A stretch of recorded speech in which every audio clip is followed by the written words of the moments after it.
എല്ലാവർക്കും news first മലയാളത്തിന്റെ പുതിയ വീഡിയോയിലേക്ക് സ്വാഗതം. ക്രിക്കറ്റ് ലോകത്തെ ഏറ്റവും പുതിയ വാർത്തകൾ ആദ്യമേ അറിയാൻ ഈ ചാനൽ മറക്കാതെ സബ്സ്ക്രൈബ് ചെയ്യുക. IPL 2026-ലെ ഏറ്റവും വലിയ ഹൈ വോൾട്ടേജ് പോരാട്ടത്തിൽ മുംബൈ ഇന്ത്യൻസിന് സ്വന്തം തട്ടകമായ വാങ്കഡെ സ്റ്റേഡിയത്തിൽ ചെന്നൈ സൂപ്പർ കിങ്സിനോട് ഏറ്റുവാങ്ങേണ്ടി വന്ന ആ ദയനീയ പരാജയം മുംബൈ നഗരത്തെ ഒന്നാകെ സ്തംഭിപ്പിച്ചിരിക്കുകയാണ്. എന്നാൽ ആ തോൽവിയേക്കാൾ ഉപരിയായി ഇപ്പോൾ ക്രിക്കറ്റ് ലോകത്ത് കൊടുങ്കാറ്റായി മാറിയിരിക്കുന്നത് മുംബൈ ഇന്ത്യൻസിന്റെ മുൻ നായകനും സാക്ഷാൽ ഹിറ്റ്മാനുമായ രോഹിത് ശർമ്മയുടെ പൊട്ടിത്തെറിക്കുന്ന വാക്കുകളാണ്. മത്സരം ശേഷം മാധ്യമങ്ങൾക്ക് മുന്നിലെത്തിയ രോഹിത്തിന്റെ മുഖത്ത് അടക്കാനാവാത്ത രോഷം പ്രകടമായിരുന്നു.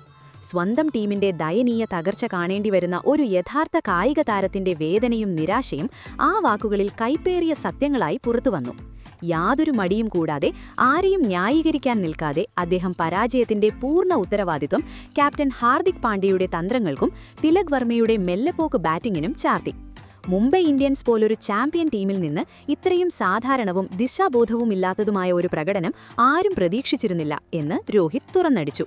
വാങ്കഡയുടെ ആരവങ്ങൾ കെട്ടടങ്ങിയ ആ രാത്രിയിൽ തോൽവിയെക്കുറിച്ച് ചോദിച്ചപ്പോൾ വളരെ ഭാരമേറിയ ഒരു ദീർഘനിശ്വാസത്തോടെയാണ് രോഹിത് പറഞ്ഞു തുടങ്ങിയത്. അദ്ദേഹത്തിന്റെ കണ്ണുകളിൽ പരാജയത്തിന്റെ നിരാശയും ദേഷ്യവും ഒരുപോലെ നിഴലിച്ചിരുന്നു. കടുത്ത വാക്കുകൾ തിരഞ്ഞെടുത്തുകൊണ്ട് അദ്ദേഹം പറഞ്ഞു, യാതൊരു മറയുമില്ലാതെ പറയട്ടെ, ഇന്ന് ഈ ചരിത്ര മൈതാനത്ത് സംഭവിച്ചത് ഏതൊരു മുംബൈ ആരാധകനെ സംബന്ധിച്ചിടത്തോളം ഭയപ്പെടുത്തുന്ന ഒരു ദുസ്വപ്നമാണ്. സ്വന്തം കാണികൾക്കു മുന്നിൽ ചിരവൈരികളായ ചെന്നൈ സൂപ്പർ കിങ്സിനെതിരെ നിങ്ങൾക്കൊരിക്കലും ഇങ്ങനെ തോൽവി സമ്മതിക്കാനാവില്ല.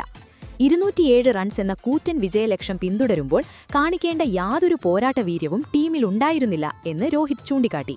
ഹാർദിക്കിന്റെ ക്യാപ്റ്റൻസിയെ നിഷിദ്ധമായി വിമർശിച്ചുകൊണ്ട് രോഹിത് അഞ്ഞടിച്ചു. സഞ്ജു സാംസൺ ഒറ്റയ്ക്ക് നമ്മുടെ ലോകോത്തര ബൌളർമാരെ പഞ്ഞിക്കിടുമ്പോൾ മൈതാനത്തിന്റെ 4 ഭാഗം പ്രഹരിക്കുമ്പോൾ നമ്മുടെ ക്യാപ്റ്റനു പക്കൽ യാതൊരു പ്ലാൻ ബിയും ഉണ്ടായിരുന്നില്ല. ലോകത്തിലെ ഏറ്റവും മികച്ച ബൌളറായ ജസ്പ്രീത് ബുംറയെ ശരിയായ സമയത്ത് ഉപയോഗിക്കാൻ പോലുമാകാതെ ഹാർദിക് പരാജയപ്പെട്ടു. അതിന്റെ ഫലമായി സഞ്ജു യാതൊരു സമ്മർദ്ദവുമില്ലാതെ നമ്മളെ മത്സരത്തിൽ നിന്ന് പുറത്താക്കി. ടോസ് ഇടാൻ പോകുന്നതിലല്ല, അങ്ങേയറ്റത്തെ സമ്മർദ്ദഘട്ടങ്ങളിൽ ശരിയായ തീരുമാനങ്ങൾ എടുക്കുന്നതിലാണ് യഥാർത്ഥ ക്യാപ്റ്റൻസിയെന്ന് ഹാർദിക് മനസ്സിലാക്കണമെന്ന് അദ്ദേഹം ഓർമ്മിപ്പിച്ചു. ഹിറ്റ്മാന്റെ രോഷം ക്യാപ്റ്റൻസിയിൽ മാത്രം ഒതുങ്ങിയില്ല. യുവതാരം തിലക് വർമ്മയുടെ ഭയപ്പാടോടെയുള്ള ബാറ്റിംഗ് ശൈലിയെ അദ്ദേഹം കീറിമുറിച്ചു. തിലക് വളരെ മികച്ച ഒരു പ്രതിഭയാണ്, സംശയമില്ല.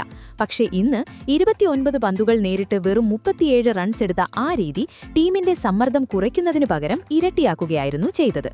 200-ന് മുകളിലുള്ള ഒരു സ്കോർ പിന്തുടരുമ്പോൾ 127 എന്ന സാധാരണ സ്ട്രൈക്ക് റേറ്റിൽ കളിക്കാൻ ആധുനിക T20 ക്രിക്കറ്റിൽ ആർക്കും സ്വാതന്ത്ര്യമില്ല.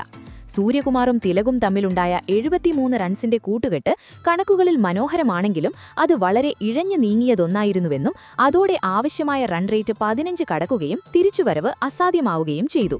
വാങ്കഡെ പോലുള്ള പിച്ചിൽ വിക്കറ്റ് കളയാതെ പിടിച്ചു നിൽക്കാൻ മാത്രം ശ്രമിക്കുന്നത് മണ്ടത്തരമാണ്. അവിടെ ബൗണ്ടറികൾ കണ്ടെത്തി ബൌളർമാരെ സമ്മർദ്ദത്തിലാക്കണം.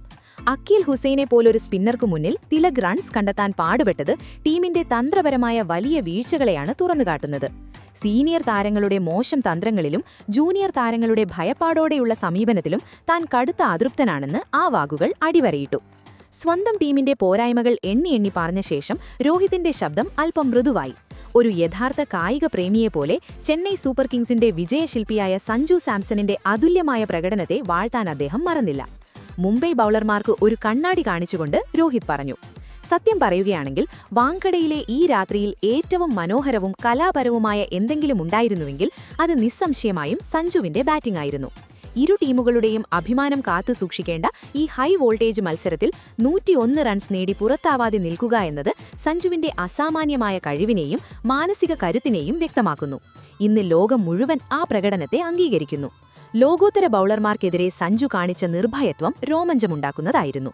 ബുംറയെയും ഹാർദിക്കിനെയും പോലെയുള്ളവർക്കെതിരെ ഇത്രയും ആധികാരികമായി ഒരു ബാറ്റർ കളിക്കുമ്പോൾ ഫീൽഡിംഗ് നിര ആകെ തകർന്നുപോകും.